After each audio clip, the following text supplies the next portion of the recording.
Coming up in the next 2 weeks on Just Hands on TV, on Friday the 5th of January, we start our new year off with a visit to the studios of Anne Baxter in Devon.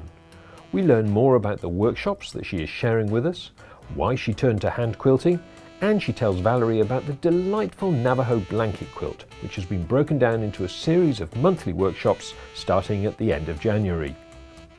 Also on Friday the 5th, the irrepressible Jenny Raymond shows us how to create a simple little embroidered flower she says anyone can make by sewing on air. Then a week later, on Friday the 12th of January, we get not 1 but 4 free-to-view videos from our knitting expert Rosie Woodland, covering double and treble crochet techniques and how to fasten on and off. And also on the 12th of January, Val brings us a brand new workshop on this stunning quilt inspired by the designs of Jane Sassaman.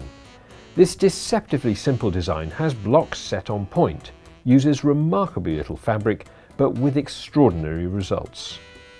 There are new videos released on Just Hands on TV every Friday. Become a paid subscriber to enjoy unlimited access to all our online classes by Britain's finest tutors to help you with your projects from as little as £7 a month.